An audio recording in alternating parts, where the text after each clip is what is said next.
Kami dalam Selamat Pagi Malaysia dan seterusnya kita akan beri tumpuan kepada perbincangan yang berkaitan dengan masyarakat orang asli.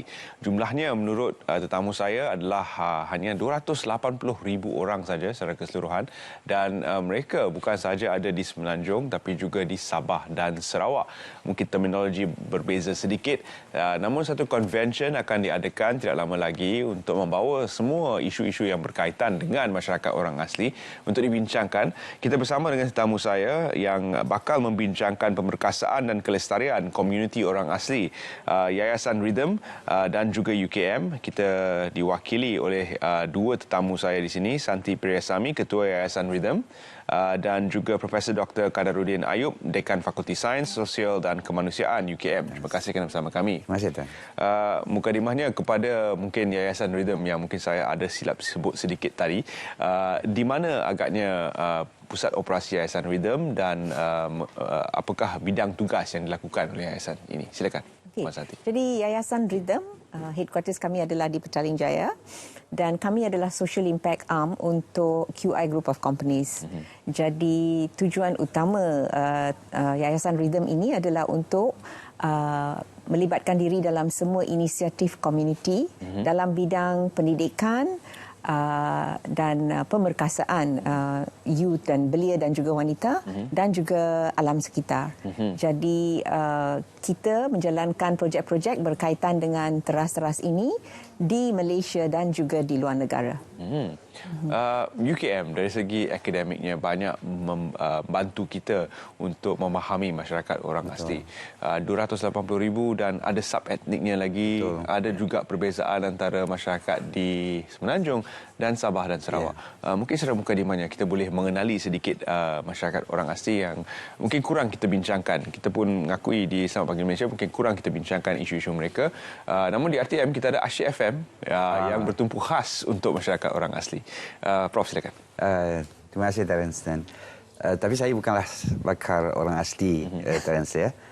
Kita bukan pakar orang asli, tetapi kita banyak perbezaannya di Semenanjung ini.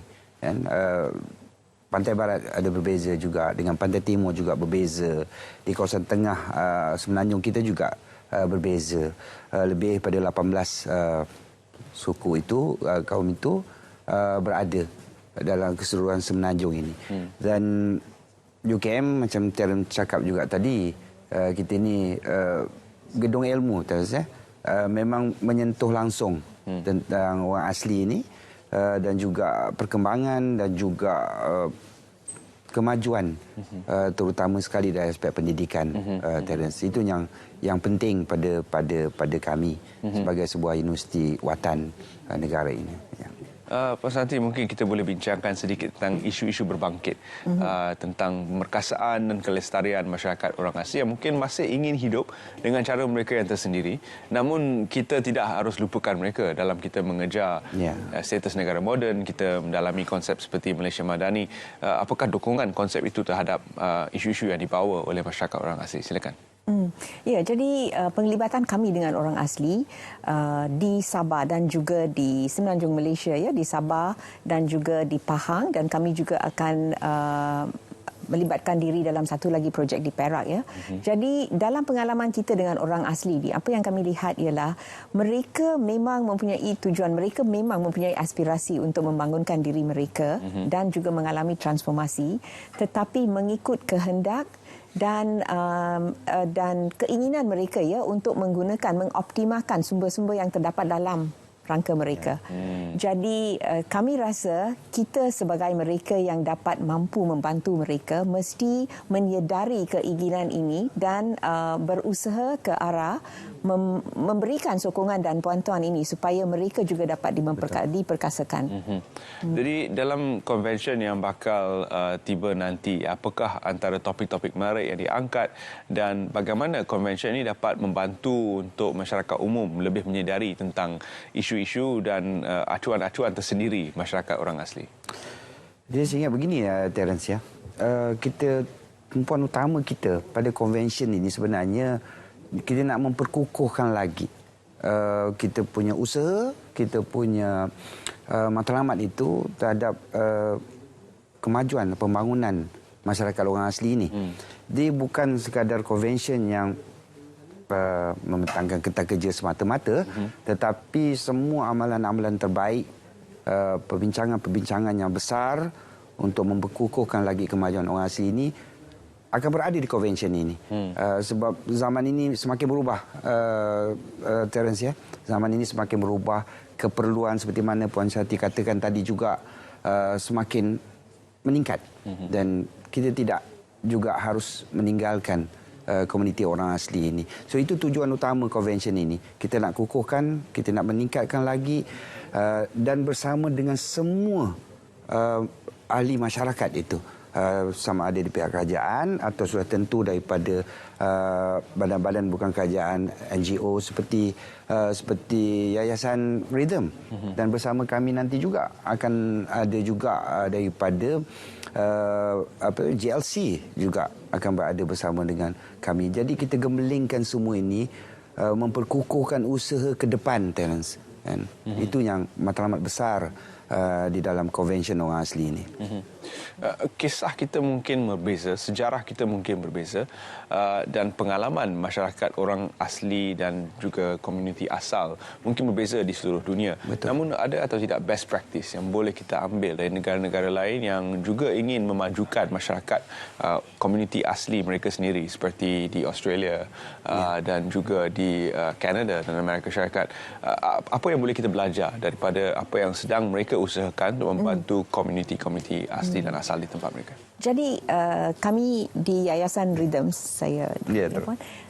di Yayasan Rhythm juga menjalankan inisiatif yang lebih kurang sama di negara Nepal. So saya akan gunakan contoh itu untuk menjawab soalan Terence, ya. Jadi di situ pun masalahnya lebih kurang sama dengan komuniti yang kita sedang berusaha di Pahang tu.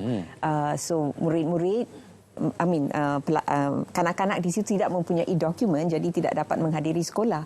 Jadi NGO dan juga pihak-pihak yang mempunyai kepentingan terhadap orang asli ini, mereka seolah-olahnya mendirikan sekolah khususnya untuk kanak-kanak ini yang tidak dapat masuk ke sekolah, tapi memang tidak dapat menjadikan sekolah yang sebenarnya seperti national schools dan sebagainya, kan, tetapi mereka menggunakan sumber-sumber yang memang ada di tempat itu untuk mengajar murid-murid ini ataupun kanak-kanak ini kemahiran-kemahiran asas.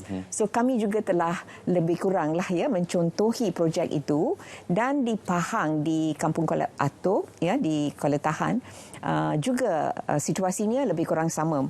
Kanak-kanak ini tidak mempunyai dokumen, jadi tidak dapat menghadiri sekolah. So kita telah mengasaskan apa yang dinamakan sekolah batik. Jadi yang tu kaum batik, ya. So kita telah mengasaskan sekolah batik di mana kanak-kanak yang tidak mempunyai dokumen, yang tidak dapat menghadiri sekolah ni diajar kemahiran asas, dan dalam 1.5 tahun usaha kami di situ, kami telah melihat banyak pembaruan, banyak kemajuan, ya. So kanak-kanak ni yang tidak dapat bertutur dalam bahasa Melayu sekarang dapat bertutur, berkomunikasi, mengira, menulis. Jadi itulah satu contoh yang paling baik yang saya dapat berkongsi dengan Terence. Kita boleh juga terus mendesak kerajaan setempat, kerajaan negeri dan juga kerajaan pusat untuk membantu isu ini, kerana 280,000 rasanya boleh selesai isu pengenalan diri dan pendaftaran kelahiran-kelahiran baru. Rasanya kalau kita ada usaha untuk membina prasarana dan infrastruktur dengan jumlah 1 bilion untuk menyelesaikan masalah ini, saya rasa mungkin tidak seberapa yang diperlukan dari segi dana, mungkin hanya kebahuan, dan kita boleh usahakan bersama. Prof, kita ingin wawarkan sekali lagi convention untuk masyarakat umum menyedari tentang komuniti orang asli dan bagaimana mereka mungkin boleh turut serta.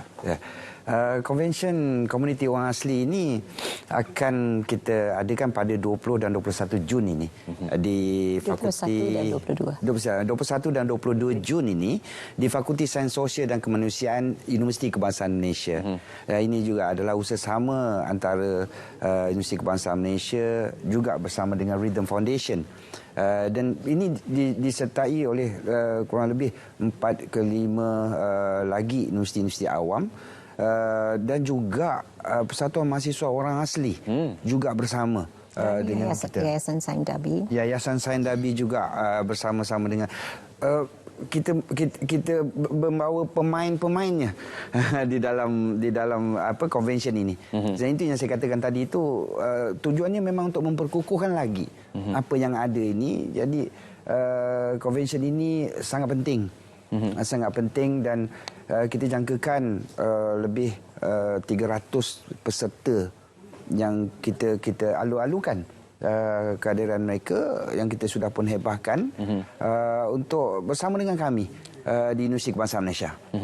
Baik, terima kasih kita ucapkan kepada Puan Santi, terima kasih kita ucapkan Prof kerana sudi bersama kami dan semoga konvensyen ini mendapat sambutan daripada bukan sahaja masyarakat setempat tapi juga daripada kerajaan-kerajaan yang sepatutnya melibatkan diri dalam usaha untuk membantu komuniti ini dengan lebih jelas lagi. Terima kasih kita ucapkan sekali lagi kepada anda berdua kerana sudi hadir dan tahniah di atas penganjuran konvensyen ini. Seterusnya kita akan